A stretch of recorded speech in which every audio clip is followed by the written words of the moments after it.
This is John Del Vecchio from Street Skills. Perhaps you're unable to ride your motorcycle at the moment. No worries, with just a few minutes in the garage occasionally, you can build muscle memory so when you do get out on the bike, your skills will be tip-top. The ability to perform advanced motorcycling skills comes with practice. It's difficult to practice sitting on your couch. However, you can sit on a stationary bike and execute the techniques you would like to develop. It is through repetition that these techniques will become habits when out there riding. In this garage motorcycling drill, let's focus on throttle performance and technique. While the throttle primarily controls our speed, it also has a great effect on our steering. If you take a look at the speed equals arc little equation here that I drew in this illustration, the faster our speed, the slighter or wider our arc must be. The slower our speed, the sharper the arc can be. Now it doesn't work in reverse. While I can take the slighter arc at 25 miles an hour, I can't take the 25 mile an hour turn at 55. So this is a general principle behind what I'm trying to teach when it comes to throttle use, thinking about controlling our speed, but also controlling our steering and direction. These are the three conditions of throttle movement. It's good to be aware of these because the throttle controls our speed controls our steering and direction, especially when we're in curves.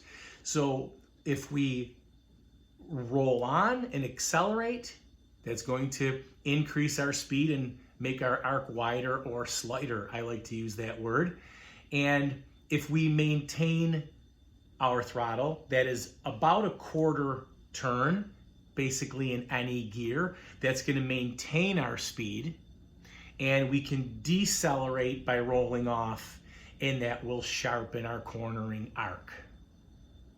So the three conditions, once again, are accelerating,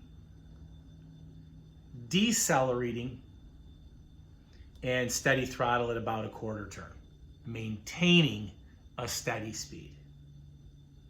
Here's what to practice. Get yourself nice and comfortable, and while sitting upright and in kiss the mirror body positioning, use your brake throttle transitions nice and smoothly. Work on those as you're going straight. Practice those nice and smooth. Brake to throttle transitions. Get into kiss the mirror body position and work on those brake to throttle transitions. And it actually helps to just get right down in there and see how everything works together. Now let's take it a step further. Actually get in the kiss the mirror body positioning as if you were taking a curve to your left or right, and roll on the throttle just a little bit, and then practice rolling off the throttle nice and smoothly while leaned over, because that is going to slow you down if you need to just roll that throttle off, close it. We don't want to chop the throttle. We want to build muscle memory so that we are smoothly rolling off that throttle, perhaps even closing it. And what that's going to do is help us close up our arc if we realize in a corner we're going a little too fast. So we do have that option while leaned over to roll off that throttle, and you can build that muscle memory right here in the garage. Now the last thing you can work on is your hand placement on the throttle. Now different riders prefer different hand placements on the throttle. The throttle grip is generally wider than our hands, so we have an option to put it more left or more to the right depending on what we like. So I do teach people to sort of press that inside of your thumb area and index finger against the flange of the grip, and it gives us just a little bit more finer control with a lateral movement of the arm for our brake throttle transitions and more steady throttle application. Some people may want to go right dead center in the middle of the throttle. What I would suggest you do is take advantage in the garage to actually get your hand placed in different areas. Go full left, full right, in the middle, and try reflecting on your comfort level with your hand placement on the throttle itself. Here's a close-up look at our hand on the throttle grip. This is my hand in the middle of the grip.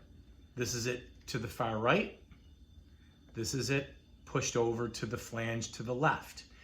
This particular hand positioning I prefer. I feel that I get extra muscle groups involved when I go to use the throttle, whether I'm using the secret weapon or I have all 4 fingers curled on the grips. Some people may want to try out here and see what that does. People might find a little bit more comfort with other placements there. I find that when I'm using the brake throttle transitioning, this is more comfortable for me personally. Now I'm just going to point out here too, while you're in the garage, you might want to take a look at your throttle slack. I'm sort of a throttle slack snob. I don't like much throttle play in my throttles. Your throttle play is probably listed somewhere in the owner's manual, and even the owner's manuals, I think, tell you to have it a little loose. The adjustments are also explained in the owner's manuals very often, and it's usually behind a rubber boot like this. So here's just a quick disclaimer. Please consider your mechanical ability. Those who are not comfortable with minor throttle adjustments should not make them. Take your motorcycle to a professional mechanic. The controls on your motorcycle, especially the throttle, are really not ones to screw around with because you can adjust these improperly. Now this is the throttle on my 2014 BMW, and they really have this thing figured out. There's zero slack, it's very snappy, very responsive. As I look closer to the actual cables on this motorcycle, I don't even see screw type adjusters for the cables themselves. And I just recently picked up this motorcycle, and so I'm not in a hurry to make any changes because I love the way this one's working right now. The easiest motorcycle for me to show you how to adjust throttle play would have to be my DRZ 400. Right here in the owner's manual, it shows you what the play should be.